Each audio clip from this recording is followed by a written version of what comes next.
मजूर, शेतकरी आणि सर्व राज्यातील रहिवाशांसाठी, नागरिकांसाठी अत्यंत उपयोगी असं ठरेल अशी आशा व्यक्त करतो आणि या अधिवेशनात निश्चितपणे राज्यातले ज्वलंत प्रश्न याच्यावरती चर्चा होईलच आणि सर्वजण सकारात्मक भूमिका घेऊन या प्रश्नांचं योग्यरित्या निवारण करण्यासाठी आपापलं योगदान करतील अशी मला खात्री आहे. सर, पण तारेवरची कसरत असेल का? कारण सकाळी अधिवेशन, दुपारनंतर सुनावणी, कशा प्रकारे मॅनेज करणार आहात? नाही, ही बाब सत्य आहे की या अधिवेशनादरम्यान मी अपात्रतेच्या याचिकांवरतीही सुनावणी घेणार आहे आणि माझा हा प्रयास आहे की हा निकाल लवकरात लवकर द्यावा आणि त्याकरिता जास्तीत जास्त सिटिंग्स घेऊन लवकरात लवकर निकाल द्यायचा माझा प्रयत्न राहील.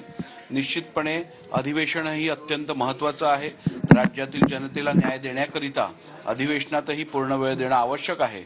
तसं असूनही जास्तीत जास्त वेळ, अधिक काळ वेळ करून उशिरा संध्याकाळपर्यंत बसून मी या सुनावण्या घेऊन यावरती निकाल देण्यासंदर्भातली कारवाई करेन. पण किती मोठं चॅलेंज आहे. अधिवेशन एकीकडे होते, दुसरीकडे सुनावणी करायची आहे, त्यामुळे तुम्ही हे सगळं मॅनेज कसं करणार आहात हा पण प्रश्न. हे पण सत्य आहे की सगळं मॅनेज करणं हे एक चॅलेंजिंग टास्क आहे आणि निश्चितपणे अधिवेशनात सभागृहात वेळ देत असतानाच सुनावणी पण घेणं आवश्यक आहे.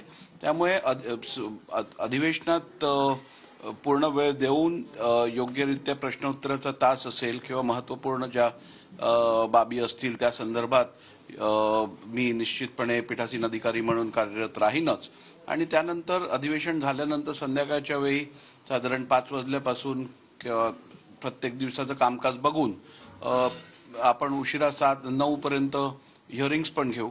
त्यामुळे सामान्यपणे बघितलं तर माझा वर्किंग डे हा किमान मला वाटतं सकाळी 9 पासून ते रात्री 9, 9:30, 10 पर्यंत 12-13 तासाचा असेल. सर, एक राष्ट्रवादीच्या कार्यालयावरतून आता सध्या वाद सुरू झालेला आहे की राष्ट्रवादीचं विधिमंडळ कार्यालय नेमकं कुणाचं असेल? अजित पवार गट असेल किंवा शरद पवार गट असेल, दोन्ही गटाकडून दावे केले जात आहेत. नेमका निर्णय काय झालेला आहे? आपण एक लक्षात घ्यायला पाहिजे की प्रथा परंपरेनुसार प्रत्येक विधिमंडळ पक्षाला आपण एक विधिमंडळातलं कामकाज सुरळीत करण्यासाठी त्यांना कार्यालयाची जागा देतो. त्याचप्रमाणे राष्ट्रवादी काँग्रेस पक्ष या विधिमंडळ पक्षाला एक कार्यालय दिलं गेलं आहे. अद्याप माझ्याकडे कोणाकडूनही कुठच्याही सदस्याकडून राष्ट्रवादीच्या त्यांना वेगळा गट समजण्यात यावं असं कुठचंही निवेदन आलं नाहीये. त्यामुळे असं निवेदन जोपर्यंत येत नाही तोपर्यंत माझ्यासमोर हा एकच गट आहे. तसं निवेदन जर का आलं तर योग्य कायदेशीर सगळ्या बाबींचा तपास करून योग्य आपण कारवाई करू. सर, शेवटचा प्रश्न होता. राष्ट्रवादीच्या आमदारांच्या अपात्रतेचं प्रकरण सुद्धा तुमच्याकडे दिलेलं आहे सर्वोच्च न्यायालय आणि आता सध्या शिवसेनेचं प्रकरण चालू आहे. तर मग अशा वेळी तुम्ही ओव्हर टाइम करत असताना मग राष्ट्रवादीचं एकंदरीत सुनावणी कधी सुरू होईल? पण ट्रिपल टाइम चालू करू. नाही, राष्ट्रवादीच्या संदर्भातल्या पण याचिका ज्या माझ्याकडे दाखल झालेल्या आहेत त्या संदर्भातही सगळ्यांना नोटीस देऊन सगळ्यांच्या रिप्लायज माझ्याकडे आलेले आहे, उत्तरं आलेली आहेत. त्यामुळे आता वेळेचा अंदाज घेऊन त्या पण सुनावण्या चालू करण्यासंदर्भातली प्रक्रिया मी चालू करीन. Thank you sir.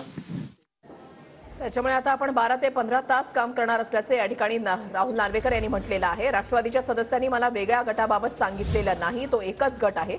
अधिवेशनामध्ये पूर्ण वेळ देऊन सुनावणी सुद्धा घेईन असं राहुल नार्वेकर यांनी म्हटलंय.